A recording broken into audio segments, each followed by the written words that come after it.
history is often remembered in anecdotes, and they're easier to remember than the whole history. So I'm not going to give a linear presentation as Peter has, beginning of the First Anglo-Boer War and through. The British to this day try and tell you it actually wasn't a war. It was a series of skirmishes because they lost, of course. So the British arrogance, I think, carries through on Peter's presentation, where they would basically look down on the enemy, and literally at Majuba, look down on the enemy and threw insults at them, and of course they got thrown off the top with great losses. But that arrogance came from power. The British Empire was the greatest empire the world had ever seen. The empire on which the sun never set, literally. It was from east to west, and the sun never set on it, but of course eventually it did. And there was an old saying about British gunboat diplomacy. If anybody gave you any trouble, you just sailed a gunboat up the river and you blew up their palace. And it happened in Zanzibar. The king of Zanzibar, whatever his title was in the day, he had the temerity to declare war on the British. Well, it was the shortest war in history. I think it lasted 24 minutes. They sailed a gunboat up to his palace and put a shell through his lounge window, and he surrendered. And that was probably the shortest war in history. So British arrogance came from power, but they hadn't reckoned on the Boers. And the Boers were a hardy breed.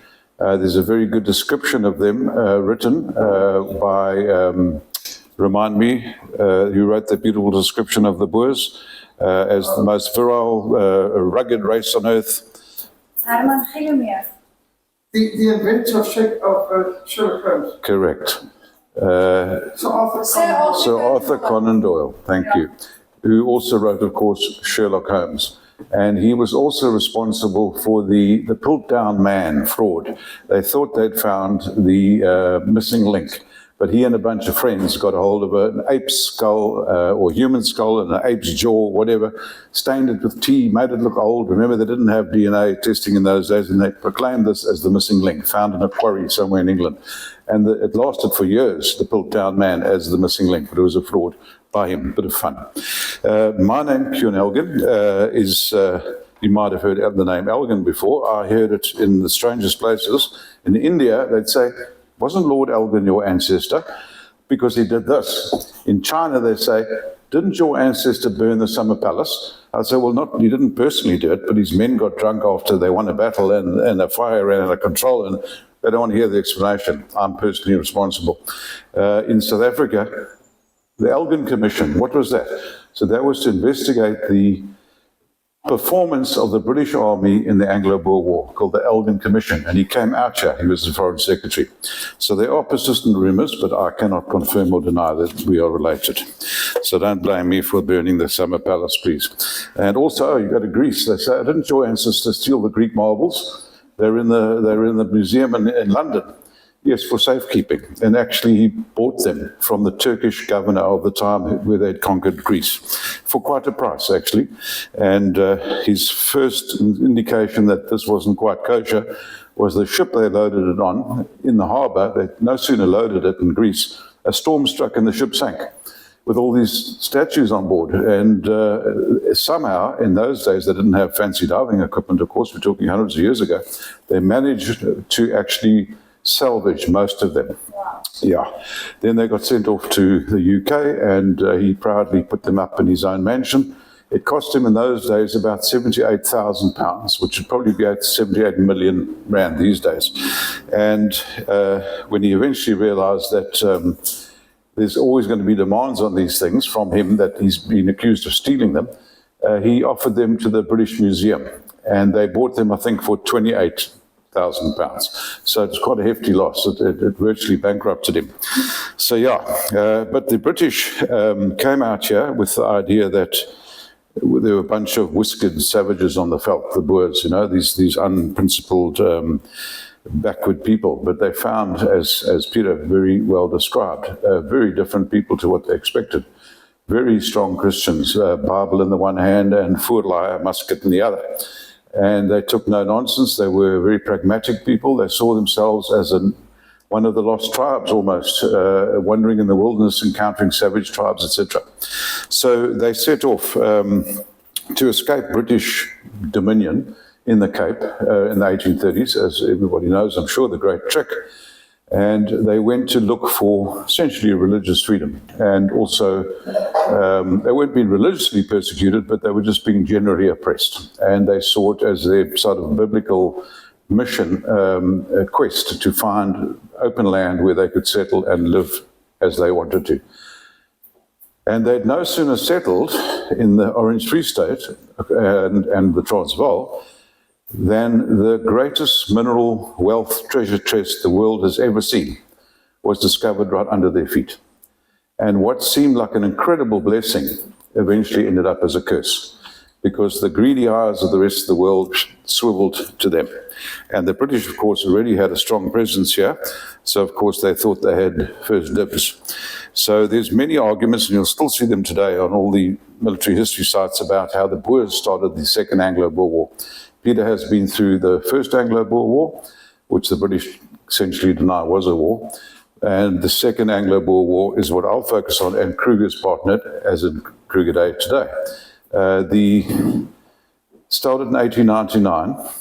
It was triggered essentially a number of years before it with the Jameson raid, where it was a conspiracy, and Cecil Rhodes, who was governor of the Cape at the time, he was very much involved, and Lord Milner, who was really not a friend of the Boers, and also the Foreign Secretary at the time, Pushful Joe, they used to call him, Joseph Chamberlain.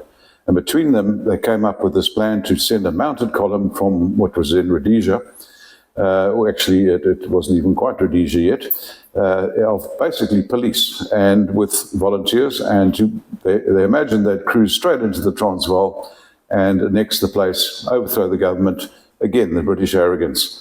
And they had set up within Johannesburg plotters to try and stir up anti-Boer sentiment, because the Uitlanders, as the Boers called them, the foreigners, were swarming in, and Kruger realized that sooner or later his people were going to be outnumbered, and then it'll become a cosmopolitan place, very different to what they had in mind as the Boers. So he started to basically gerrymander the voting system, that you had to be in the Transvaal 14 years, I think it was initially, to become a voter. And then there was much outcry from the British. There were these poor people's democratic rights, etc. It had nothing to do with their democratic rights. In this book, Bulala, which is available here, I dropped off 40 the other day, so I hope there's a few left. There's a letter there from a British soldier who was in the Transvaal at the time, and he said the Uitlanders didn't care at all about the vote. It was the last thing they were interested in. They were only there to make money, like a gold rush. And yet the British manipulated the news, the newspapers in Johannesburg. Don't forget, in those days it was already telegraph. So they controlled the wires, so to speak, and they gave the impression to the British public, to get them behind them, that these poor Uitlanders were being discriminated against, they didn't have the vote, etc. The poor old black folk didn't even get a mention. It was all about these Uitlanders, and Kruger saw what they wanted. And he said, it's not the vote they want, it's my country. Yes. And he was right.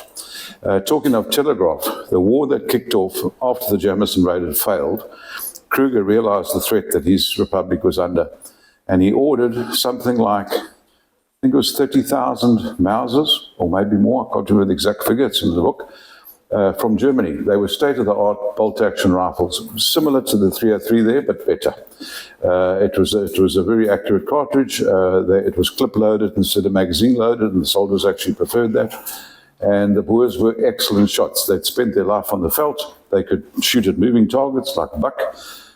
They could judge dead ground, distance, etc. They were absolutely brilliant marksmen, as they are to this day.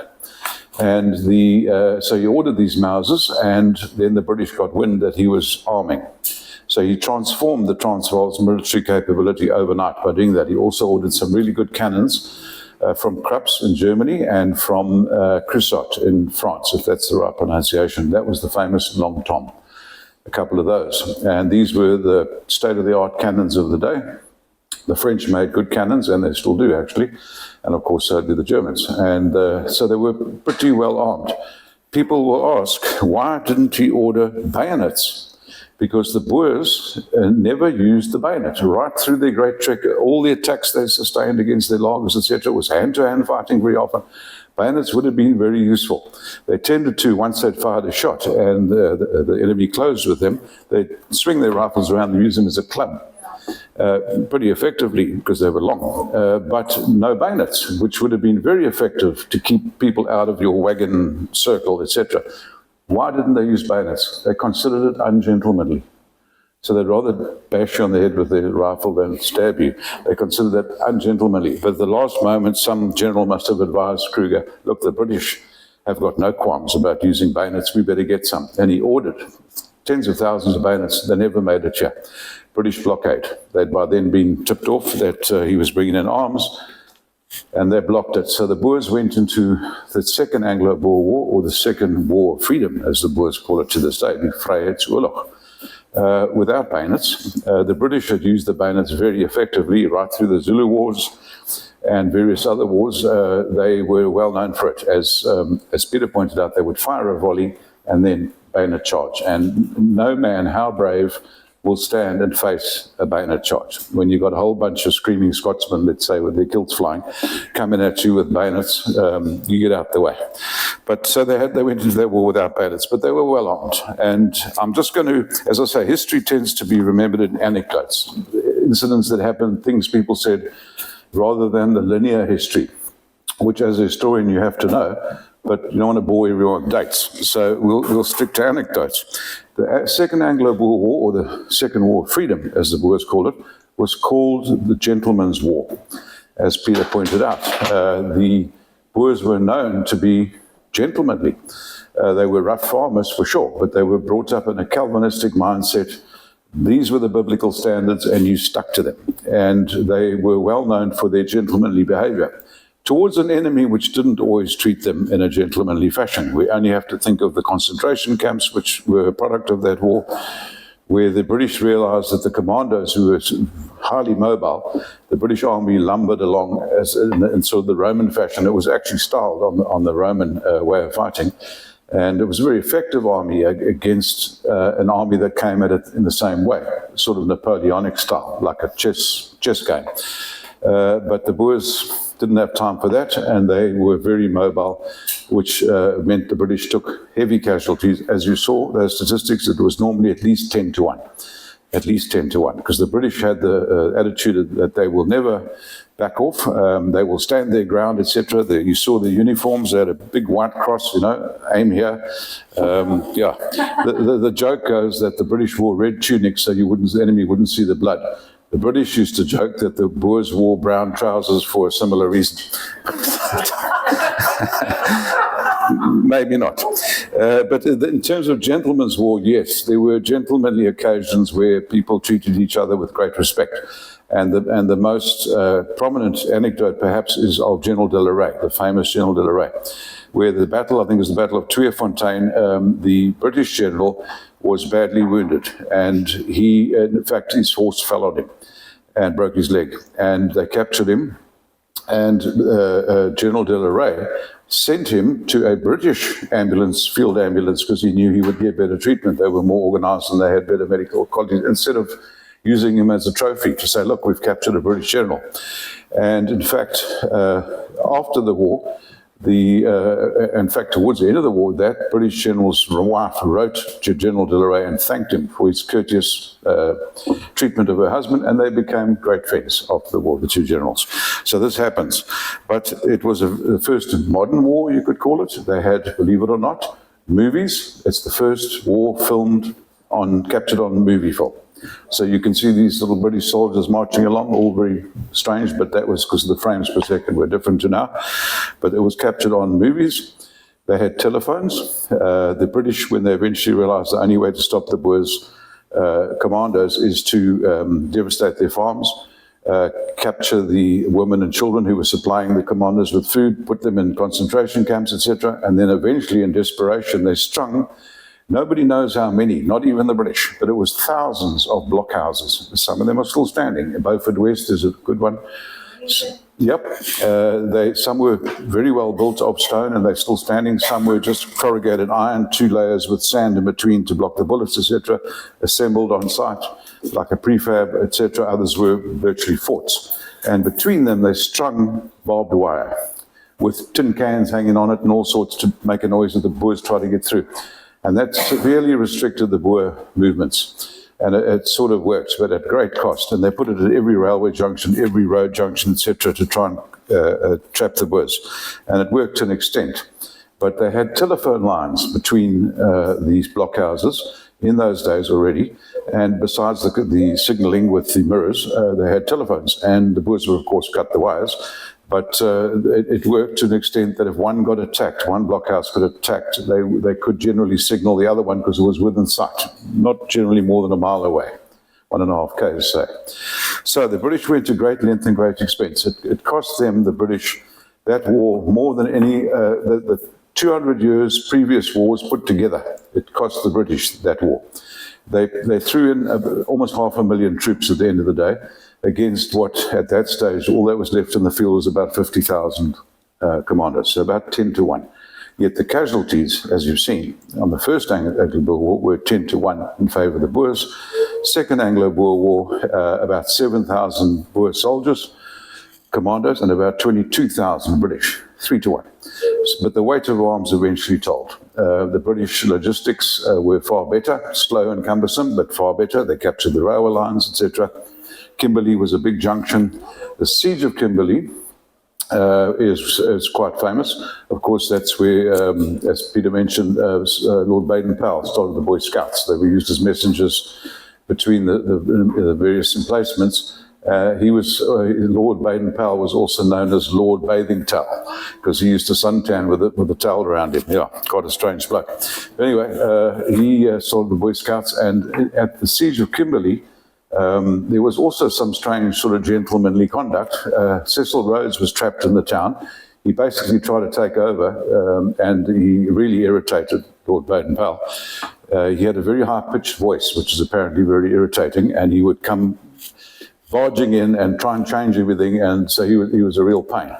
But he got his workshops, the De Beers mining workshops, to fashion a cannon from scratch, the engineers, and to counter the Long Tom, which was shelling the town quite heavily. And they constructed this cannon, Long Cecil, and they answered the Boers. So he was quite a guy. Let's give him that.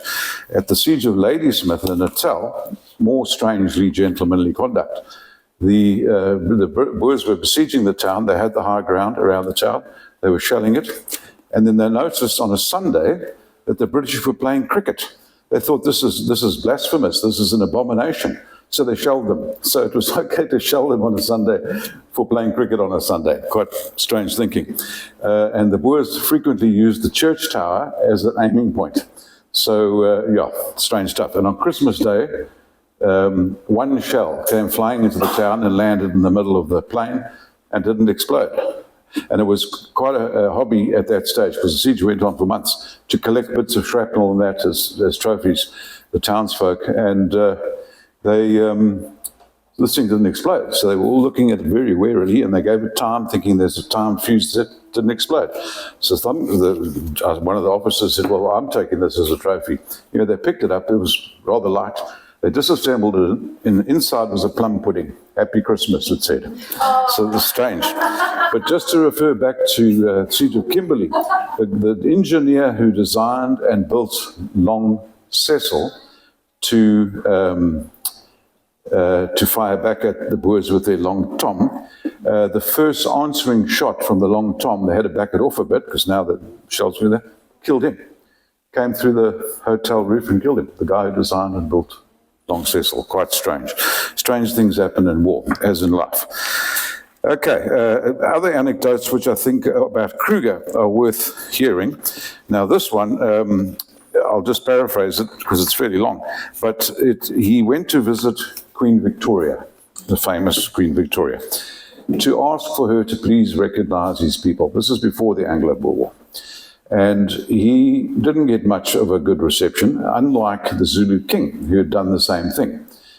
He got a great reception, and they paraded him through London in the coach and showed everybody the Zulu king. Because remember, the British have that strange mindset. They have respect for an effective enemy. So when the Zulus utterly defeated them at San Juana, well, they came back at them. And as they say about the British, you first got to give them a bloody nose, and then they'll come back at you and they'll sort you out, which they did. They conquered the Zulus. They destroyed them as a martial nation for the next 100 years.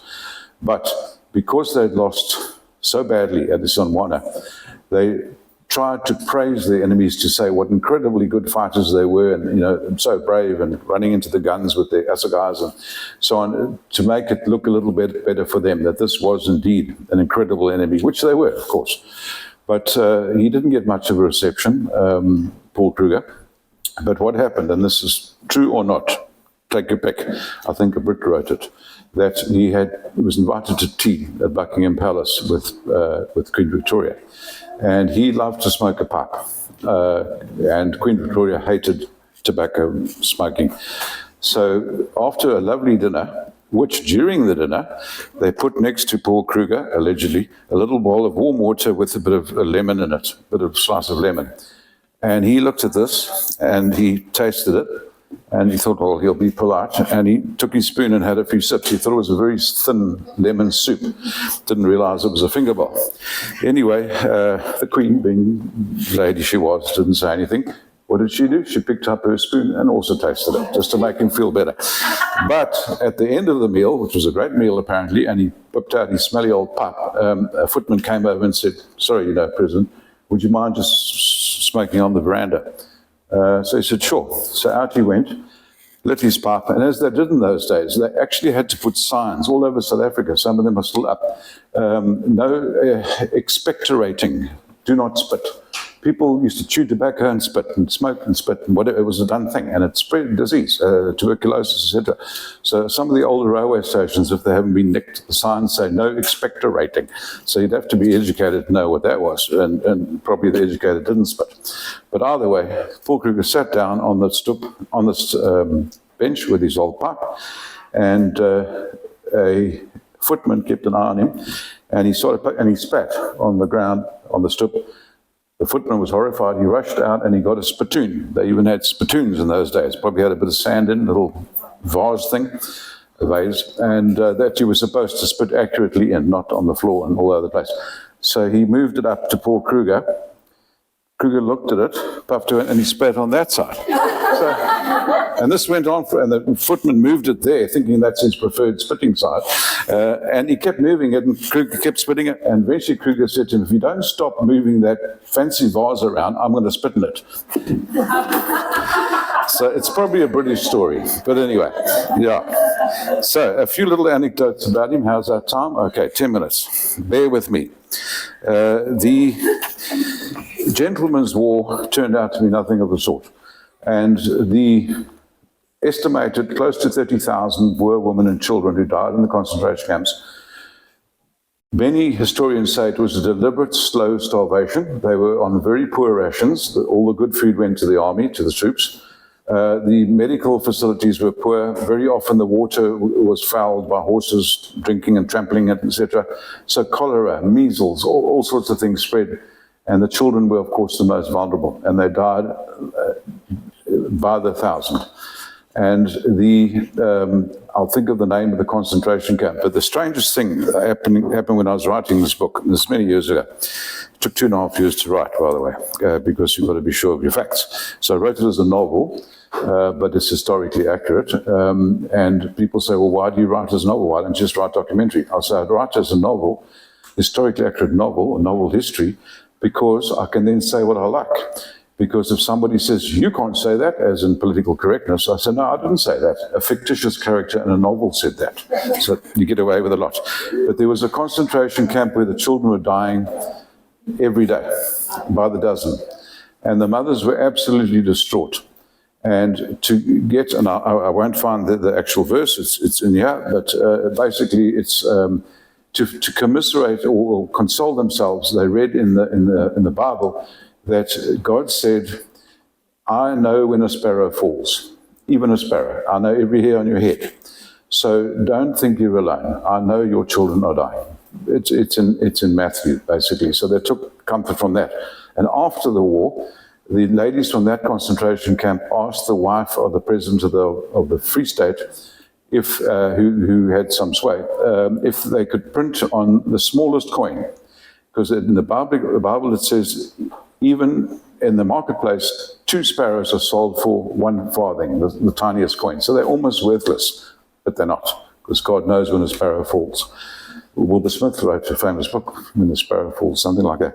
So they minted the smallest coin in South Africa at the time. It was tiny, and I think it was like a quarter penny, something like that, with 2 little mossies on it. So if you've got one of those, hang on to it.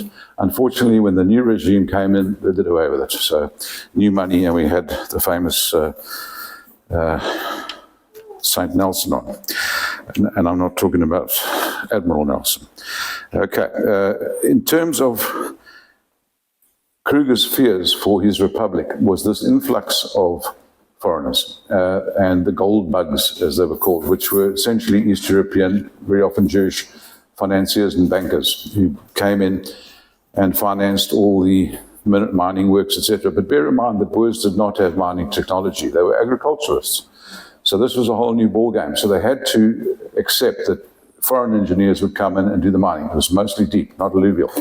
Deepest mines in the world, as it turned out. So to a large extent, they had to accept this influx. But Kruger thought, if I can just delay their voting rights, we'll get things right. And the British used that as a raison de guerre, a reason for war, and for the democratic rights of the poor foreigners, which was absolute nonsense. And the Boers, unfortunately, or Kruger, under pressure from his cabinet, issued a rather provocative ultimatum to the British, because they were, he said, massing their forces on their borders. Well, actually, the Boers had twice as many troops at that stage, or twice as many men at that stage. And he said, you must pull them back, otherwise we'll regard it as a declaration of war. And he gave them a 2-day period to respond. They didn't respond. So the Boers launched preemptive strikes, and they went into Natal, they went into the Cape and Free State, and they besieged the British garrisons there, which was really not a clever thing to do at the end of the day, because the Boers were good at fighting because of their mobility, not sitting around towns besieging them. So really it wasn't a great decision. But his thinking, or their thinking, was that the British, when they realized that their garrisons were all trapped, would want to negotiate. And then they'd come some kind of settlement, sort out the Uitlander problem, the voting sorts. They thought they could force Britain to the table by besieging their garrisons. But the British being British, it didn't work. So that's what launched the war. And the Boers did exceptionally well for the first 6 months. They absolutely thrashed the British troops. As the British themselves called it, they were taught no end of a lesson on the veldt by these mobile units that basically hit and run. And ambush, excellent at ambush, using dead ground, etc., excellent marksman, and so on. But Kruger, the poor man, he had been said to by De la Rey, the famous general, that all you young hotheads want this war. Just remind yourself, you're taking on the greatest empire the world has ever seen. We might knock them around for a while, but by weight of arms, they will crush us and we will lose everything. And he was absolutely right. And he also said, I'm against this war, De la Rey. He says, but I can tell you now, I'll still be in the field fighting when you hotheads have run away. And he was right. So he was a good man. But poor old Kruger, as the British closed in on Johannesburg, they realized that he would be captured and he would be used for propaganda. It would be so humiliating. So they basically forced him to flee. And he got on a train and headed for what was then Lourenço Marques, friendly Portuguese territory, on a railway line that they'd built to the port, because they didn't have access to ports. And the British made sure they didn't. Durban was in British hands. Cape Town was in British hands. Port Elizabeth was in British hands. They didn't want the Boers to expand and become a great nation, which they were on track to do with the incredible wealth of gold and diamonds. And as this train headed out through the Eastern Transvaal, it stopped here and there, and they very secretively offloaded arms and hid them in caves in the area. And some have been found. Of course, they're rusted and spoiled now. But the rumors were, and I thought I'd leave this to the end because this is about the Kruger millions. And if I'd mentioned the beginning and told you that I think I'm the last person alive who knows where they are, you'd all rush out and buy metal detectors. So I'll leave right to the end. and I'll tell you where to find them. But it'll take a bit of work. These things don't come easy. Anyway, the rumor was that they were offloading gold as well. What we call Kruger rands. They're actually Kruger pounds in those days. And they were hastily minting these as the British were closing in with what gold they had left in the mint. And the rumor is that these were loaded onto the trains as well and hidden in the caves in the eastern Transvaal as Kruger headed for the Windsor Marks, where the Dutch Queen Wilhelmina sent him a warship, the Gelderland, I think it was, picked him up and took him to Europe. And of course, he eventually died in Europe. He had to leave his wife behind. She was very ill. She died while he was away. The British didn't bother her, gentlemanly, but he died eventually in Europe, and his body was brought back and buried at Heroes Acre in Pretoria. And if you ever go to Pretoria, which you most have, make a point of going to see his townhouse. Very simple for a president, but it's a wonderful museum. There's a portrait of him and his wife, and without being ungentlemanly, his wife was not a good looker, but they managed to have 13 children, so she had something going for her. They've even got their bed there still, which is not very big. That could have been part of the reason. Either way, she was a wonderful woman. She was considered the mother of the nation, very popular. When Paul Kruger would sit on his stoep, and anybody who walked past was welcome to come and have a cup of coffee with him, and he'd be smoking his pipe, and they would talk about the business of the day, and so on. Am I over time yet? Oh, I'm still okay, huh? 5 minutes. And he was very much a man of the people. So it was a very hard thing for him to have to leave his homeland and flee to Europe and to try and raise support for the Boer cause. That was the ostensible reason for going to Europe, because he could have taken refuge in Portuguese territory, but he headed to Europe. He got moral support, but not much else. And the other rumor about the Kruger millions is that he took them with him to Europe and blew it all, or used it up, or hid it there in some bank vault in Switzerland or whatever. Nobody really knows. And every now and again, somebody will unearth some gold Kruger pounds, actually pont, somewhere in the eastern Transvaal, and there'll be a mad gold rush, and everybody will rush out there and start digging up the place like moles and find nothing. Somebody just came across a little cache of a few coins, perhaps a farmer, when they came to burn his farm, his wife buried the few coins they had, something like that. That's what they're finding. But, and it's a big but, the Transvaal Republic and the Free State Republic had a river running in between them. Anyone know its name? The Vaal River, which means grey or pale. And there's islands in that river, especially below the barrage around Paris. And I just so happened to be building a nature reserve there back in the day, different life, and a fishing camp for a wealthy financier. Well, he was an industrialist actually, but he was financing it. I think it was more a money laundering operation, to be honest, because whatever we asked for, we got. We need a 4x4. There, you got one. We need this. We got that. So I think he had contracts with the army in those days, back in the 80s, early 80s, and mid 80s. And he made a lot of money, and I think he didn't really want to declare it all. So he would pump it into this farm, which was a fishing camp and a nature reserve, which we built, myself and my wife, over a couple of years, and a fish farm with pumps in the river and so on. So he just pumped money into this place. And we had to build an angling, he was a very sociable guy. We built a lodge for him and a private house and a fishing camp, an angling camp, top luxury, 5-star safari tents on platforms, etc. And while we were digging the piles, as you know, a big pole going into the mud, or there's a pile. While we were digging them, I was chatting to a Rhodesian fella who was worked for me. He was sort of the foreman. He'd been through the whole Rhodesian War. He was a very traumatized man, but a very good guy. And he's written into my next book. I just tweaked his name a little bit, so to protect the innocent. But the sequel to this is Return to the Covenant. There's plenty of copies here if you want it. And we were chatting about the Boer War and so on and so on. And we didn't realize that the one Xhosa guy who was just below us digging to put this pile in could understand English. And we thought they all only spoke Afrikaans there, or Xhosa or Zulu, whatever. And he said, you guys are interested in history? We said, yes. He says, my grandmother, and I guess he was in about his 40s, and this is in the 80s, so it kind of made sense. My grandmother, during the Anglo-Boer War, he said, told me a story that her brother, who was somewhat older than her, she was a young girl, was employed by the Boers and a whole bunch of the local black folk, employed by the Boers to go onto an island, and he pointed it out, and you'd have to torture me for me to tell you which one, but he pointed it out, and he said they were made to walk across the river with shovels and picks, and the river in places is quite shallow. It's rapids, rocky rapids, and we used to have great fishing there, yellowfish. And on these islands, which are very rocky, they're massive boulders, as high as the screen, big boulders, big black smooth boulders, because the river floods and it goes right over these islands fairly regularly. But in between them, they were told to dig deep holes between these big boulders.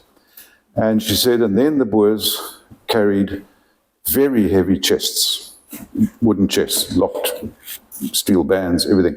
Quite a few of them. Across the river, they had to carry, they made these labourers carry these across the river onto the islands. And the interesting thing is, on the Free State side, you own 40 metres into the river. So about 150 feet or so. Into the river. On the Transvaal side, you only own high water mark. So those farms on the Free State side own those islands, including the farm I was busy working on, owned the island. And he said when they buried these chests there, they took big sacks of cement and sand and stone or whatever, and they concreted them in. And he said, now, shocking, they then shot all the labourers and threw their bodies in the river. Now, that's happened throughout history, where great treasures have been hidden by leaders, kings, whatever, and then all the labourers, so that they can't tell where it was. So you don't bury arms in the middle of a river, but you can bury something that won't tarnish, won't rust, etc., etc. So we took the trouble, when all the labourers had gone home, to wade out waist deep to the island and have a look.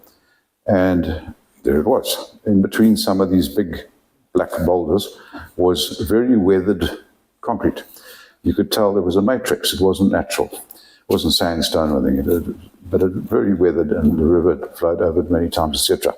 So, don't just buy an ordinary old metal detector, because remember, gold is a non-ferrous metal. So ground-penetrating radar would probably be better, but it is costly.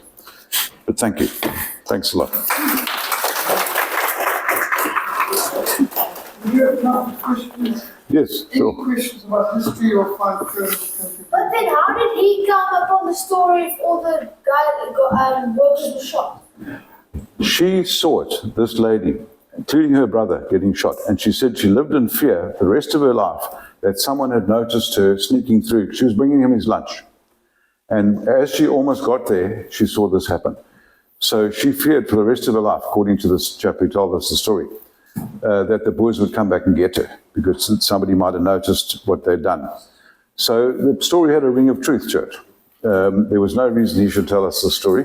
They all knew about this concreted section on this island, but nobody ever went anywhere near it, because they thought, no, it's being watched. Obviously, it's like something precious.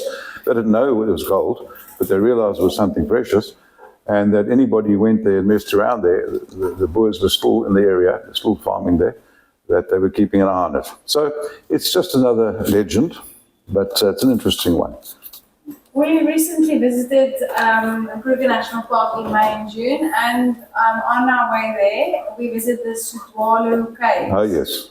Which was very fascinating and interesting. It was a hideout of the Swazi kings, of Paul Kruger, of ammunition storage place, etc. But no gold. But no gold, no. Unfortunately, yes. That's why it would have been a bit obvious that the train was heading Eastern Transvaal down to Maputo, and they were stopping and offloading stuff into caves. I mean, it's easy enough to follow to the railway line. Obviously, the cave would have to be reasonably close to carry heavy stuff up from the train, and the train had to keep moving on because the British were coming. The Boers were blowing up the bridges behind them so that they couldn't pursue them by train. So it would have been a bit obvious, and I think that place would have been overrun with gold seekers. But all they've ever found so far are rusty Mausers, and ammunition. But then another question, so how did they actually get the gold to the Vaal River? Good question. At that stage, yes, probably by Oxwagon. At that stage, the Boers still controlled the countryside. The British had occupied the capital and Pretoria and Johannesburg, and Bloemfontein, but they didn't necessarily control that countryside. And they would have been very wary about sending out small patrols into the countryside to keep an eye on things, because the Boers were famous at ambushing them. And they actually sometimes would shoot the whole patrol in their ambush except for one. That's how good shots they were. And he would have to go back and tell, these guys took us out. So it was almost a not terrorist, but guerrilla war. But they were so ragged by then, the Boers, their veldskoene were worn through. Their clothing was in tatters. They would very often strip the British casualties of their uniforms and wear them.